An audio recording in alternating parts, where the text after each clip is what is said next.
actually listening to this podcast. I welcome you to In the Rising with Bettina Brown. And the purpose of this podcast is to just challenge yourself, challenge myself as well, into leading a bigger, better life that we're proud of and excited about. Not just right now, but one day when we are reflecting on what we did, what we had left to do, that kind of thing.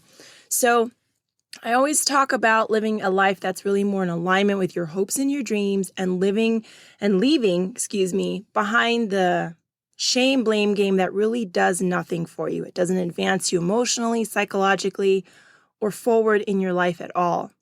And I start off by saying I'm not a licensed counselor, psychologist, psychiatrist, but I am a healthcare professional who's had the opportunity to work with many, many people who are really facing their mortality with either a terminal diagnosis of any kind, but particularly cancer. And so when you are looking at the end of your life with the way your body's feeling, you start to reflect and you start to have conversations with people, not always, but most people would talk to me about what they wish they would have done.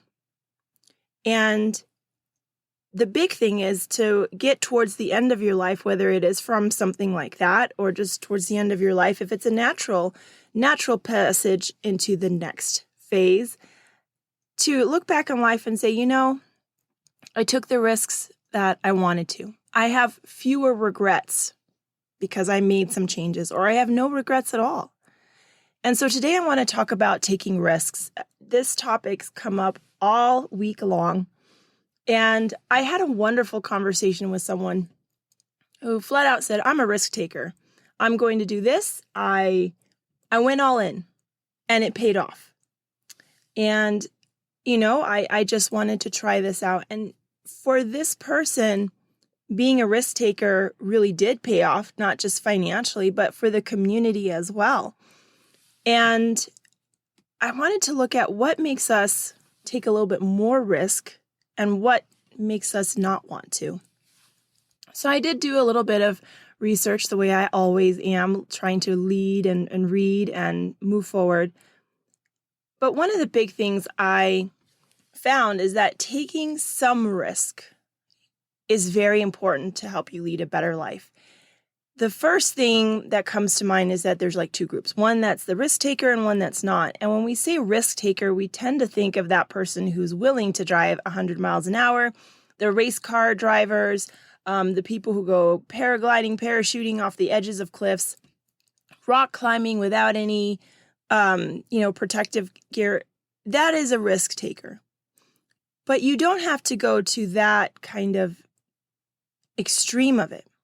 Just being a risk taker of asking someone for dinner, being a risk taker to changing your job, being a risk taker to remodel your house by yourself. Those are all things in life that can also involve a great deal of risk because it may be for you facing some fear.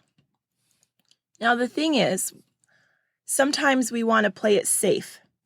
And by playing it safe, we feel that we're going to succeed a little more. Well, this is a much safer option. There's a lot more security. But security tends to come, to some extent, with a small, invisible set of jail bars along with it. Security keeps you in place. There is a need for security, like with your family, with your relationships. You need to have a secure relationship with your partner. You need to have a secure relationship with your child, that they feel comfortable coming to you, talking to you, all of that. Yeah, there is that. But for you to move forward in your own life, there is a little bit of playing it safe to the point where you're not moving at all, where you're not even playing at all. And so the thing about it is we think that sometimes when we want to succeed, that we cannot fail. And so the first and foremost thing is you have to learn how to fail. That we do have this negative view of failure, but it actually is this important tool for building character, building resilience, and persistence. And so, there are all these examples in life, who overcame what, and we love those, we call them rags to riches stories because it makes us feel like anyone can do it.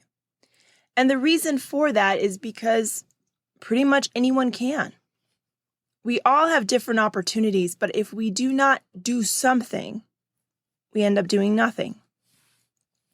So succeeding every single time does not mean that you're not, succeeding in general. But for that to happen, in order for us to face our fear, we'd have to recognize what people have who are risk takers compared to those of us that may not be as much risk takers. And that word is confidence. And that's why this topic of taking risk belongs on this podcast. There's a lot of research that shows that at least out of successful entrepreneurs, 95% show in their little quizzes that they have confidence. And they actually have a higher level of confidence than the regular person. So it doesn't mean they have extra gifts, extra social skills, that they have some extra money. They have some extra, but it's confidence. So when you're looking at something and you're like, I don't know, I'm not going to take that risk. I don't want to do that. It might help you to pause and say, is this a confidence issue? Am I saying this is just too big of a risk because I'm afraid? Or is it because it really just is too big for you? It can make you pause and look at that and figure out how you're going to come over it. So with that, I have some mental strength exercises that can help you conquer that fear and move forward into taking more risks. And this is number 1. Balance your emotions with logic. A lot of us like to think we're logical thinkers, right? Well, logically this, I grew up with this, and I don't mean it in a bad way. Well, logically, this is the right thing. Common sense would tell you. And I'm a proponent of common sense. But the thing is, we often evaluate something where we think it's logical, but we are 100% or if not 90% evaluating that from an emotional standpoint. We are thinking if we are more scared, then logically, there's just a huge risk involved. If it's moving across country, for example, and we're petrified, we think this is a huge risk. And it may very well be. But is it as big as we put it out to be? Or is it because we're so emotionally tied in our anxiety and fear that we are going to shift the way we think? And a lot of research shows the way we shift the way we think has more to do with things than the actual logic does. So we may get in our car and drive from point A to point B, clear across town, and not think another thing of it. But we may be petrified to go in front of people and talk or have a presentation behind Zoom. The odds are in your favor that you're going to safely finish that presentation without physical harm. The odds are less in your favor about driving. But which one do a lot of us prefer? So it has nothing to do with logic. It has to do with our perception of the risk involved. And how are we going to handle it if it doesn't work out? Well, we don't think about driving because we have to. Drive every day, drive every other day. Take our kids to practice. We cannot think about death every single time we get in the car.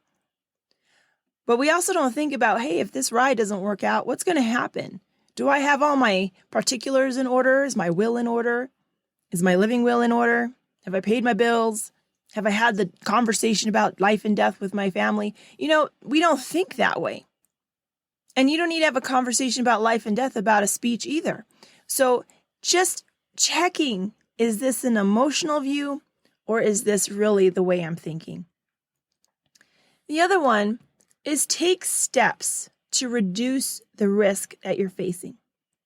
So if you're trying to add on something to your life, doing, like I want to open my own business. You want to start that, open that side business and continue it while you're working your main job. So that way you're not really just quitting your job and being all in. It might help you mitigate and reduce that perceived risk, which may be very well. You may have a mortgage you have to pay, but you're able to start getting in there versus sitting there on your regular job and never, ever opening your side business because, well, there's risk involved. Anything Anything has a risk. Anything worth doing involves risk. So how do you then build this mental strength? A lot of it is just facing the fact that you have the ability and the confidence and the tools you need right now. Right now. It's just like that song. It's an 80s song. I don't even know who sings it. Right now, you have what you need. Everything. And in ways that you're not fully confident yet, you will build that the more you recognize that the skills you are looking for, you can either learn them, have a mentor teach you, or you can learn them through quote unquote failure after failure. But at the end of the day, it is so much more of an interesting conversation to have or memoir to write when you talk about the things that scared you to death, but you did them anyway. And that is really what all of this is about. So I hope you enjoy this podcast. Thank you so much for spending some of your minutes here today. And I wish you well. And until next time, let's keep building one another up.